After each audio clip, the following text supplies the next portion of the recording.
नमस्कार, मंडल news bulletin में आपका स्वागत है। आइए पेश करते हैं आज के कुछ प्रमुख व मुख्य समाचार।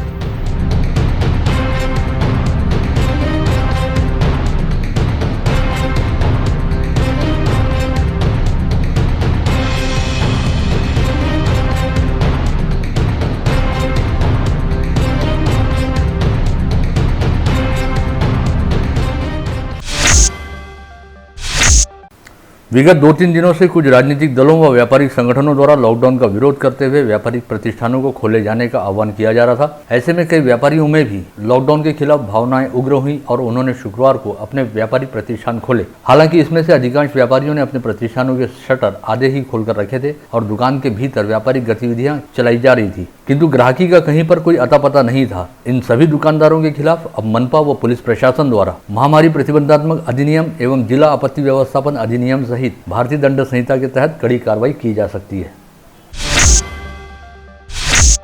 इस समय अमरावती शहर से जिले में स्वास्थ्य विभाग के पास कोविड प्रतिबंधात्मक वैक्सीन की भारी किल्लत है। ऐसे में जिला स्वास्थ्य विभाग द्वारा सरकार से कोविड वैक्सीन के 4.5 लाख डोज की मांग की गई है, जिसमें से गत रोज जिला स्वास्थ्य विभाग को केवल 6000 डोज की नई खेप मिली। इस बारे में जानकारी देते हुए जिला शल्य चिकित्सक डॉक्टर श्याम सुंदर निकम ने बताया कि गत रोज यानी गुरुवार को टीकाकरण का काम निपटाने के बाद जिला स्वास्थ्य विभाग के पास वैक्सीन के कुल 7000 डोज उपलब्ध थे। वहीं अब शुक्रवार को 6000 डोज की खेप प्राप्त हुई है। ऐसे में शुक्रवार को वैक्सीन के कुल 13000 डोज का स्टॉक जिला स्वास्थ्य विभाग के पास उपलब्ध था, जिसमें से शुक्रवार शनिवार को टीकाकरण किया जा सकता है। इस बीच कोविड प्रतिबंधात्मक वैक्सीन का और भी स्टॉक मिलना जरूरी है, अन्यथा सभी केंद्रों पर टीकाकरण का काम रोकना पड़ेगा।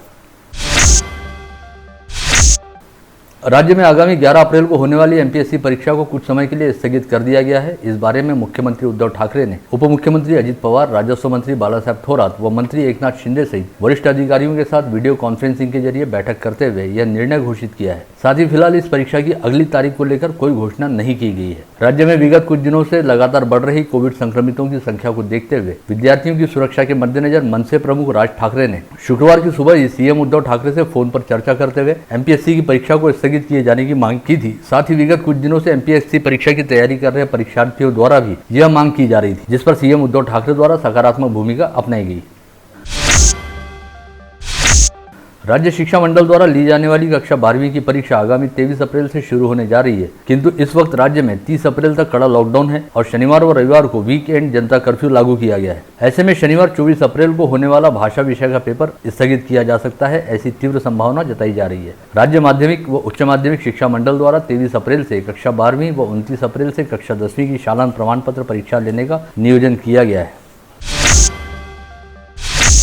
लॉकडाउन को पीछे नहीं लिए जाने पर बिजीलैंड व्यापारी संकुल सहित ड्रीम्सलैंड और सिटीलैंड के भी कई व्यापारियों ने शुक्रवार 9 अप्रैल से अपनी दुकानें खोलने का ऐलान किया था। ऐसे में शुक्रवार की सुबह व्यापारियों के साथ साथ यहां पर प्रतिष्ठानों में काम करने वाले सैकड़ों कर्मचारी इकट्ठा हो गए थे। इस स्थिति से निपटने के लिए तीनों व्यापारिक संकुलों के परिसर में तहसील एवं पुलिस प्रशासन की ओर से तगड़ा पुलिस बंदोबस्त लगाया गया था। ऐसे में यहाँ पर व्यापारियों सहित सभी कर्मचारियों को उल्टे पैर वापस लौटना पड़ा। इस दौरान बिजीलैंड व्यापारी संकुल में मुख्य शटर बंद रखते हुए दुकान के भीतर व्यावसायिक गतिविधि जारी रखने वाले कंचिता साड़ी सेंटर व सुमित क्रिएशन नामक 2 प्रतिष्ठानों के खिलाफ कार्रवाई करते हुए तहसीलदार काकड़े ने दोनों प्रतिष्ठानों के संचालकों पर 10-10 हजार रुपए का जुर्माना लगाया। साथ ही दुकान के भीतर मौजूद सभी लोगों को बाहर निकालते हुए दुकान सील कर दी।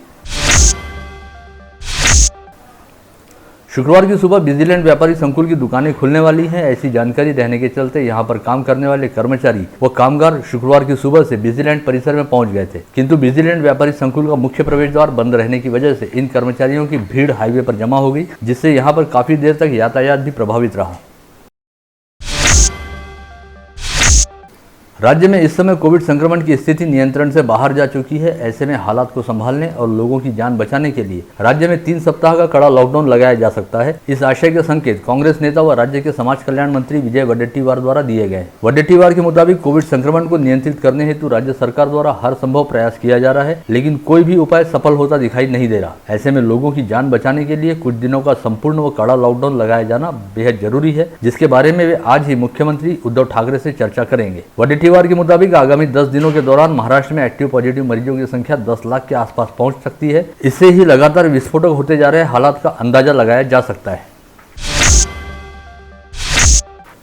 गत रोज एक कोविड संक्रमित मरीज की मौत होने के बाद उसके रिश्तेदारों से निजी कोविड अस्पताल के संचालक द्वारा कोविड मृत्यु प्रमाण पत्र जारी करने के नाम पर 2 लाख रुपए मांगे जाने का कथित मामला प्रकाश में आया था, जब गजानन रीठे नामक मरीज के साड़ू भाई ने मनपा पहुंचकर यह आरोप लगाया था। लेकिन अब पता चला है कि यह मामला इससे कुछ काफी अलग एवं उल्टा था। गत रोज दैनिक अमरावती मंडल व मंडल न्यूज बुलेटिन ने बिना किसी का नाम लिए यह खबर प्रकाशित व प्रसारित की थी। पश्चात MIDC रोड पर इससे पहले अंबादेवी कोविड हॉस्पिटल का संचालन कर चुके डॉक्टर अंकुश नवले ने मंडल न्यूज बुलेटिन से खुद संपर्क करते हुए यह जानकारी दी कि जिस समय अंबादेवी कोविड हॉस्पिटल शुरू था तब उनके यहाँ गजानन रीठे नामक कोविड संक्रमित मरीज को इलाज के लिए लाया गया था, जो उनके अस्पताल में करीब 10 दिन भर्ती रहा और पश्चात उसकी मौत हो गई। रीठे परिवार द्वारा अस्पताल को गजानन रीठे के इलाज के लिए 1 रुपए का भी भुगतान नहीं किया गया, जबकि इस दौरान गजानन रीठे के इलाज पर करीब 1,40,000 रुपए का खर्च हुआ था। इसके बावजूद बकाया बिल के भुगतान हेतु गजानन रीठे के शव को अस्पताल द्वारा रोका नहीं गया। डॉक्टर अंकुश नवले के मुताबिक उन्होंने कोविड महामारी की गंभीरता को समझते हुए पैसों की लालच किए बिना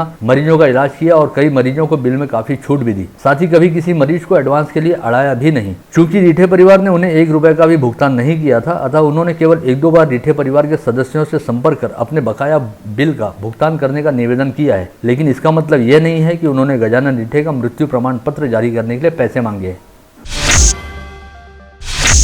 स्थानीय चौधरी चौक पर अतिक्रमण विरोधी विभाग का पथक पहुंचते ही इस परिसर में सड़क किनारे हाथ ठेले लगाकर फुटकर व्यवसाय करने वाले सब्जी व फल विक्रेताओं में शुक्रवार को जबरदस्त भगदड़ मच गई और हर कोई अपनी अपनी गाड़ियां लेकर कार्रवाई से बचने हेतु भागता दिखाई दिया। हालांकि 2 हाथ गाड़ी वाले अतिक्रमण विभाग के हत्थे चढ़ गए, जिनसे दंड वसूल करने के साथ ही उनकी हाथ गाड़ियों को जब्त कर लिया गया। शुक्रवार 9 अप्रैल को जिले में एक बार फिर कोविड संक्रमण की रफ्तार कुछ बढ़ती दिखाई दी, जब एक दिन के दौरान 425 कोरोना संक्रमित मरीज पाए गए। इसके साथ ही कोविड संक्रमितों की संख्या बढ़कर 51,525 पर जा पहुंची। शुक्रवार को 24 घंटे के दौरान 3 कोविड संक्रमितों की मौत हुई। जिले में कोविड मृतकों की संख्या बढ़कर 700 पर जा पहुंची है। इसके अलावा शुक्रवार को जिले के कोविड अस्पतालों से 320 मरीजों को कोविड मुक्त हो जाने के चलते डिस्चार्ज दिया गया। जिले में अब तक कुल 47,837 संक्रमित मरीज कोविड मुक्त हो चुके हैं। वहीं इस समय कुल एक्टिव पॉजिटिव मरीजों की संख्या 2,988 है, जिसमें से 939 मरीज कोविड अस्पतालों में भर्ती हैं। वहीं मनपा क्षेत्र में 631 व ग्रामीण क्षेत्र में 1,418 मरीज होम आइसोलेशन में रखे गए हैं। दरियापुर क्षेत्र के व्यापारियों ने अकोट निर्वाचन क्षेत्र के विधायक प्रकाश भारसाकले के साथ SDO से मुलाकात करते हुए लॉकडाउन काल के दौरान दुकानें खोलने को लेकर अनुमति दिए जाने के संदर्भ में ज्ञापन सौंपा है। व्यापारियों का कहना रहा है कि विगत 1 वर्ष से कोविड महामारी के प्रकोप से सभी व्यापारी प्रतिष्ठान व छोटे मोटे दुकानदारों की कमर टूट गई है और व्यवसाय डूबने की कगार पर आ गए हैं। ऐसे में बेहद जरूरी है कि व्यापारियों के साथ साथ मजदूरों, ऑटो चालक व माल ढुलाई करने वाले वाहन चालकों की रोजी रोटी को देखते हुए व्यापार व्यवसाय शुरू करने की अनुमति दी जाए। भारतीय जनता पार्टी की चांदू रेलवे तहसील शाखा के अध्यक्ष मुरली आकोड़े के नेतृत्व में तहसीलदार को ज्ञापन सौंपते हुए मांग की गई कि राज्य सरकार द्वारा थोपे गए लॉकडाउन को तत्काल प्रभाव से हटाया जाए। वहीं भाजपा के व्यापारी प्रकोष्ठ ने अचलपुर के उपविभागीय अधिकारी को ज्ञापन सौंपते हुए लॉकडाउन को जल्द से जल्द हटाए जाने की मांग को लेकर निवेदन किया है।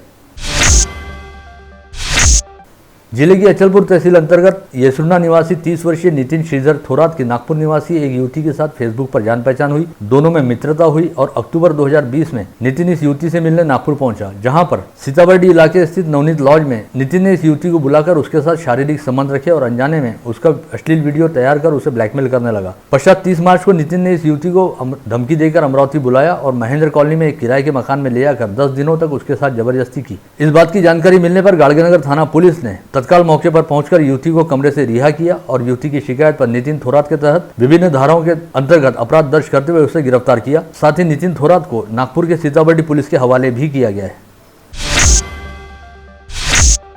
पुरानी रंजिश के चलते गाड़गेनगर थाना क्षेत्र के जमील कॉलोनी परिसर में रहने वाले फिरोज खान हफीज खान नामक युवक पर छर्रे की बंदूक से हुई गोलीबारी और चाकू से हमला करने के मामले में फरार कासिब पड़पा उर्फ अब्दुल कासिब अब्दुल मोमिन तथा इमरान लंबा उर्फ शेख इमरान शेख हारून को कल रात पुलिस ने गिरफ्तार किया है। इन दोनों को आज PCR के लिए स्थानीय अदालत के सामने पेश किया गया। कक्षा 1 से 8वीं तक के सभी विद्यार्थियों की प्रगति पुस्तिका पर शिक्षा अधिकार अधिनियम 2009 की धारा 16 के अनुसार वर्गोन्नति का शेरा दिया जाएगा। विद्यार्थियों की साल भर की पढ़ाई के बाद कुल 100 अंकों में से मूल्यांकन कर विद्यार्थियों को श्रेणी प्रदान करने बाबत लिखित सूचना शालाओं को प्राप्त हुई है। राज्य शैक्षणिक संशोधन व प्रशिक्षण परिषद ने इस संदर्भ में अध्यादेश जारी किया है।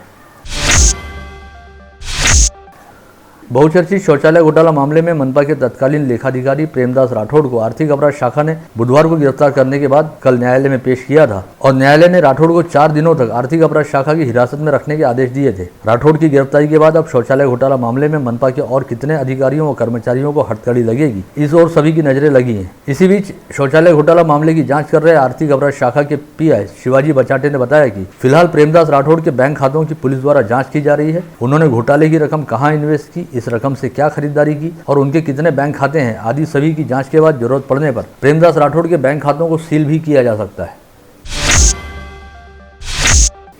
फिलहाल अमरावती जिले सहित समूचे महाराष्ट्र में कोरोना के चलते लॉकडाउन घोषित किया गया है। इस वजह से बियर बार सहित शराब बिक्री की दुकानों को पिछले 5 दिनों से ताले लगे हुए हैं। ऐसे में लाइसेंसी शराब विक्रेताओं के साथ मिलीभगत करते हुए अवैध शराब विक्रेता बड़े पैमाने पर अवैध शराब का धंधा कर रहे हैं। बीती रात ग्रामीण पुलिस की अपराध शाखा ने धामनगांव रेलवे तहसील के मंगरूल दसगीर थानांतर्गत आने वाले आष्टा व जानकापुर इन 2 गाँवों में छापामार कार्रवाई करते हुए करीब 1 लाख रुपए की अवैध शराब जब्त की है।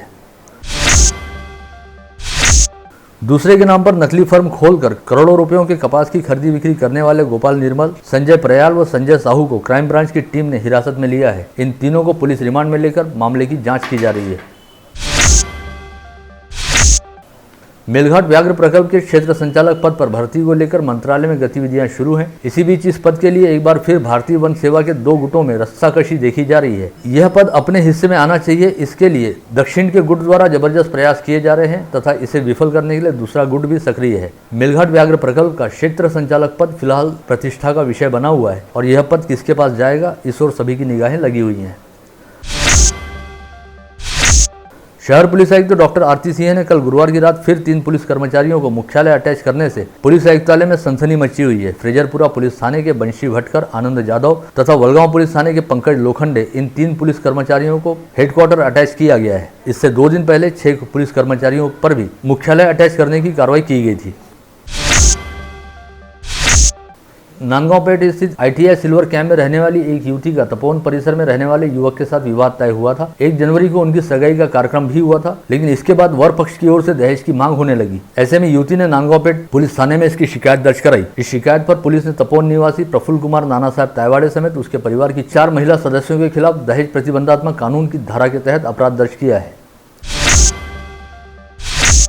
ग्रामीण अपराध शाखा की टीम ने अवैध व्यवसायों में लिप्त लोगों के खिलाफ कार्रवाई करना शुरू किया है। आज गश्त के दौरान शिरखेड़ थाना क्षेत्र के अड़गांव विचोरी में रेती की तस्करी कर रहे ट्रैक्टर ट्रॉली व मोर्शी में मोपेड से शराब की अवैध ढुलाई कर रहे आरोपी को पकड़ा गया। इस कार्रवाई में ट्रैक्टर ट्रॉली समेत 5,05,000 रुपए का माल जब्त कर आकाश मोहोड व राजेश राजगुरूर को हिरासत में लिया गया। वहीं देशी शराब की बिक्री करने वाले रामू परतेती को भी पकड़ा गया।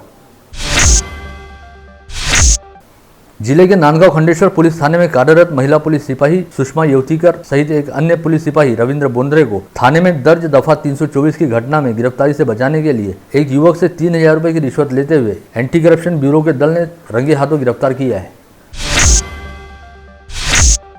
मसानगंज परिसर स्थित प्राचीन बीजासेन माता मंदिर में हर साल चैत्र व अश्विन नवरात्रोत्सव बड़े हर्षोल्लास के साथ मनाया जाता है और घट स्थापना की जाती है। साथ ही यहाँ पर विभिन्न धार्मिक कार्यक्रमों का भी पूरे 9 दिनों तक आयोजन किया जाता है। इस वर्ष चैत्र नवरात्र की शुरुआत 13 अप्रैल से होगी, लेकिन फिलहाल समूचे राज्य में कोविड महामारी के चलते सरकार द्वारा सार्वजनिक, सामाजिक व धार्मिक आयोजनों पर पाबंदी लगा दी गई है। ऐसे में बीजासेन माता मंदिर द्वारा हर साल किए जाने वाले सभी धार्मिक आयोजन रद्द कर दिए गए हैं। ऐसी जानकारी मंदिर संस्थान के धीरज बसेरिया ने दी है।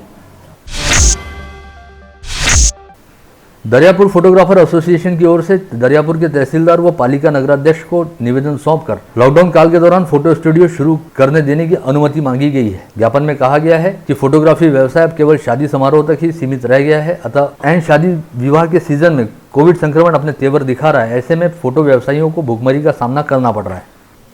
इसी के साथ आज का बुलेटिन यहीं समाप्त होता है। कल दोबारा आप सभी से मुलाकात होगी ऐसे ही कुछ खास खबरों को लेकर। तब तक के लिए नमस्कार।